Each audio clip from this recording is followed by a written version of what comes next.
மீண்டும் ஒரு முறை எனது இனிய சௌபாகிய வணக்கத்தை தெரிவிச்சுக்கிறேன்.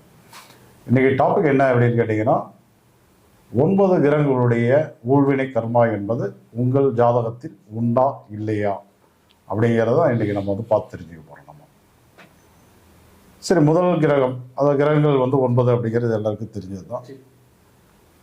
சூரியன், சந்திரன், செவ்வாய், புதன், குரு, சுக்கிரன், சனி, ராகு, கேது அப்படிங்கிறது எல்லாருக்கும் தெரிஞ்சது. இந்த 9 கிரகங்கள். முதல் கிரகமான சூரியனை பற்றி நம்ம பார்ப்போம். இப்போ சூரியன் அப்படின்ற ஒரு கிரகத்தை எடுக்கும்போது அது உங்கள் ஜாதகத்தில் 12 பாவங்களில் மேஷம், ரிஷபம், மிதுனம், கடகம், சிம்மம், கன்னி, துலாம், விருச்சிகம், தனுசு, மகரம், கும்பம், மீனம், எந்த வீட்டில் வேணாலும் இருக்கட்டும், யாரோட வேணாலும் சேர்ந்துருக்கட்டும், நீங்கள் எந்த லக்னத்தில் வேணாலும் பிறந்திருக்கலாம். ஆனால் ஒரு ஜாதகத்தில் சூரியனுடைய ஊழ்வினை கர்மா என்பது உண்டா இல்லையா அப்படின்றத நமக்கு நடக்கக்கூடிய வாழ்வியல் பலன்களை வைத்து நம்ம துல்லியமாக தெரிஞ்சுக்க முடியும். இப்போ அதுக்கு என்ன தெரிஞ்சுக்கணும் அப்படின்னா, சூரியனுடைய காரங்களை பற்றி முதல்ல பார்ப்போம். நம்ம சூரியனுடைய காரங்கள் என்ன அப்படின்னு பார்க்கும்போது, தந்தை, தந்தை வழி உறவுகள், அரசு, அரசியல், ஸோ இதெல்லாம் சூரியனுடைய காரகத்துவங்கள். இப்போ உங்களுடைய வாழ்க்கையில் இந்த மாதிரி விஷயங்களில் பாதிப்புகள் இருந்தால், உதாரணத்துக்கு நீங்கள் அரசு வேலைக்காக முயற்சி எடுக்கிறீங்க, அது பல முறை முயற்சிகள் எடுத்து தோல்வி என்பது உங்களுக்கு தொடர்ந்து வந்துகிட்டே இருக்கு அப்படின்னா, கண்டிப்பாக உங்களுடைய ஜாதகத்தில் சூரியன் ஊழ்வினை கர்மாவோட இருக்காரு அப்படிங்கிறத புரிஞ்சுக்கணும். அந்த கர்மா இருக்கிறதுனால தான் நமக்கு பல அட்டெண்ட் எடுத்தும் மீண்டும் மீண்டும் அந்த தேர்வுகள் எழுதியும் அந்த வெற்றி என்பது நமக்கு கிடைக்க மாட்டேங்குது அப்படிங்கிறத புரிஞ்சுக்கணும் நம்ம. ஸோ இந்த அரசு வேலைக்கு யார் யாரெல்லாம் முயற்சிகள் எடுத்து தோத்து போறீங்களோ அவர்களுக்கெல்லாம் உறுதியாக சொல்கிறேன், உங்கள் ஜாதகத்தில் சூரியன் என்ற கிரகம் ஏதாவது ஒரு வகையில் கெட்டு போயிருப்பார். இப்போ நமக்கு எந்த வகையில் அப்படின்னு பார்க்கும்போது அது வகுப்பாக மாறிடும், ஜோதிட வகுப்பாக மாறிடும். ஸோ அது நமக்கு தேவையில்லை. அது ஜோதிடம் படிப்பவர்களுக்கு தேவைப்படும், படிப்பவர்களுக்கு பார்ப்பவர்களுக்கு அது தேவைப்படும். நம்ம டைரெக்டாக விஷயத்துக்கு வந்துடுவோம். இப்போ உதாரணத்துக்கு எப்படி கெட்டு போயிருக்கோம் அப்படின்னா, நீங்கள் பிறந்த திதியின் அடிப்படையில், நாம யோகத்தில் வரக்கூடிய அவயோகத்தின் அடிப்படையில், காரணமாக கூட வணிச காரணத்தில் பிறந்து கூட நிறைய பேர் அரசு வேலை கிடைக்காம இருக்காங்க. ஏன்னா வணிச காரணத்துக்கு உண்டான கரணநாதனே சூரியன் தான். அவ்வளோ பலம்பட்ட ஒரு அமைப்பில் பிறந்தவர்களுக்கு கூட அரசு வேலை என்பது நிறைய ஜாதகருக்கு கிடைப்பதில்லை. இப்போ அடுத்தது பார்த்தீங்க அப்படின்னாக்க முடக்கு தோஷம். உதாரணத்துக்கு காலப்புருஷ தத்துவப்படி பார்க்கும்போது மேஷம், ரிஷபம், மிதுனம், கடகம், சிம்மம்.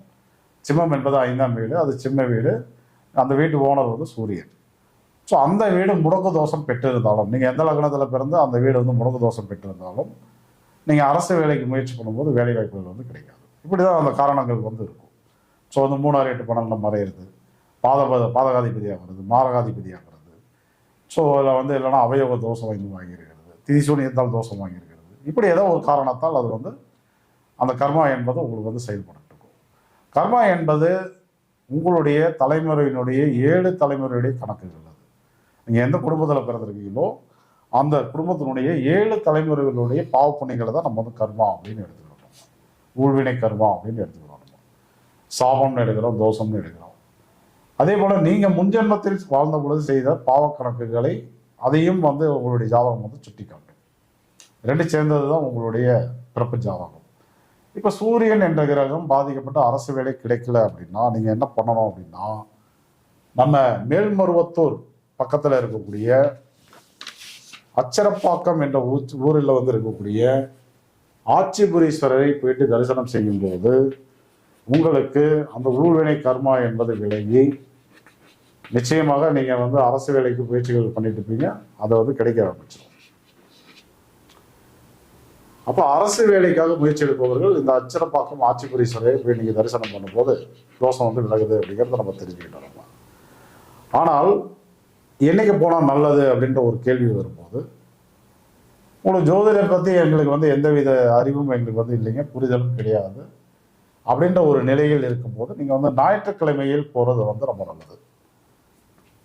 இல்லை ஓரளவுக்கு எனக்கு வந்து நட்சத்திரங்கள்லாம் தெரியும், 27 நட்சத்திரங்களை பற்றி மனப்பாடமாக நான் சொன்னாலும் சொல்லுவேன் அப்படின்ற ஒரு நிலை இருந்தால், நீங்கள் வந்து கிருத்திகை, உத்திரம், உத்திராடம் நட்சத்திரம் நடைமுறையில் இருக்கும்போது, அந்த நட்சத்திரம் வந்து நடைமுறையில் இருக்கும்போது போனீங்க அப்படின்னா உடனே அந்த ஊழ்வினை கர்மா என்பது நமக்கு வந்து விலகும்.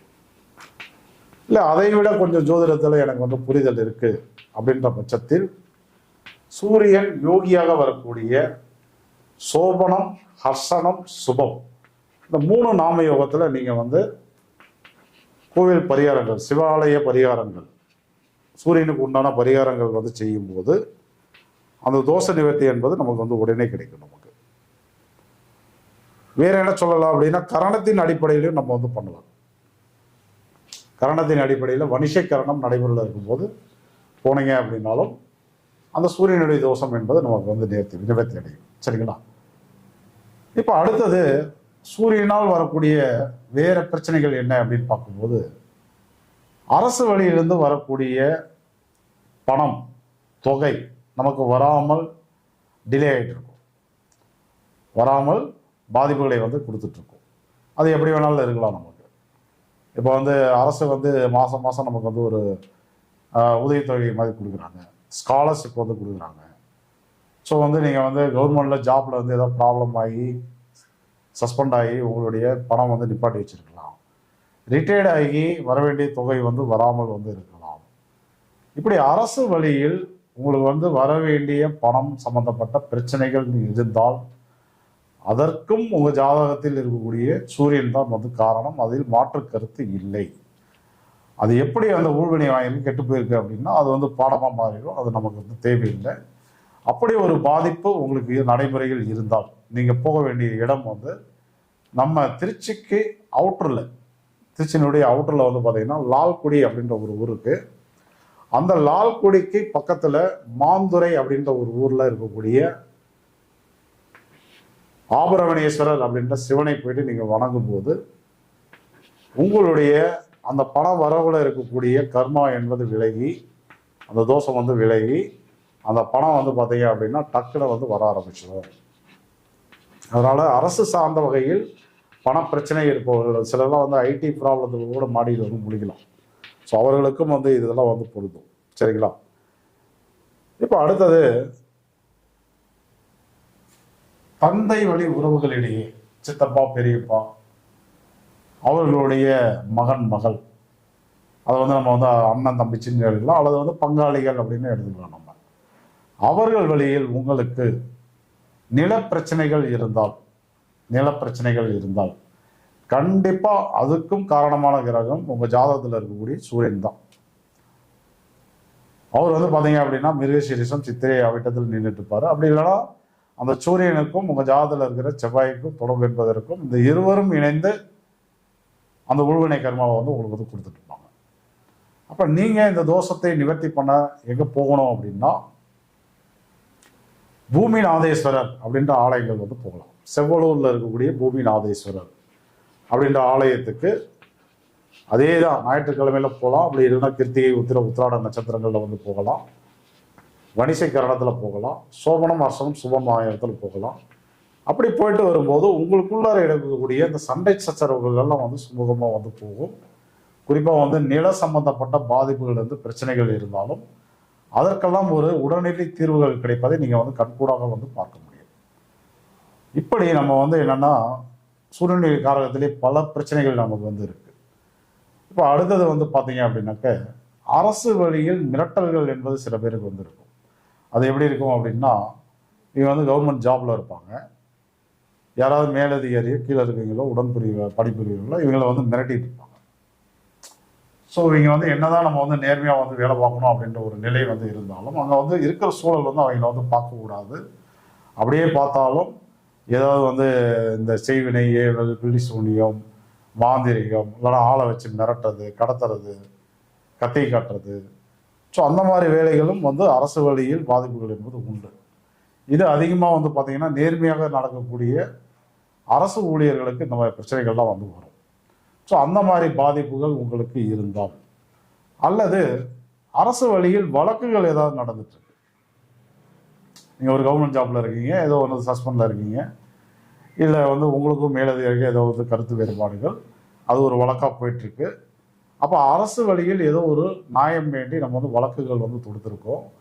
அந்த மாதிரி பிரச்சனைகள், எதிரிகள் தொல்லை, வழக்குகள், செய்வினை, ஏவல், பில்லி சூனியம், இந்த மாதிரி பாதிப்புகள் எல்லாம் அரசு வேலையில் இருப்பவர்களுக்கு அல்லது அரசினுடைய நிறுவனத்தினுடைய அண்டர்டேக்கிங்கில் இருக்கக்கூடிய நபர்களுக்கு அல்லது வந்து அரசு அதிகாரிகளால், நீங்கள் வந்து ஒரு பிரைவேட் கம்பெனியில் ஒர்க் பண்ணிட்டு இருக்கீங்க அல்லது பிரைவேட் கம்பெனியை வந்து நடத்திட்டு இருக்கீங்க, அரசு ஊழியர்களால் அந்த மாதிரி பாதிப்புகள் வந்து நமக்கு வந்து ஏற்படுகிறது, அரசியல்வாதிகளால் ஏற்படுகிறது அப்படின்ற ஒரு சூழல்லாம் வரும்போது நீங்கள் போக வேண்டிய இடம் வந்து மேலக்கடம்பூர் அமிர்தகடேஸ்வரர். இது எங்கே இருக்குது அப்படின்னு கேட்டிங்கன்னா கடலூர் மாவட்டத்தில் இருக்குது.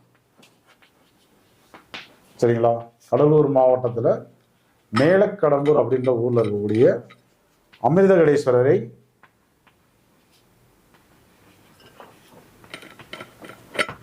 போயிட்டு நீங்கள் தரிசனம் பண்ணும்போது அந்த சூரியனுடைய தோஷம் வந்து நிவர்த்தியாவதை நீங்கள் வந்து கண்கூடா வந்து பார்க்க முடியும். சரிங்களா?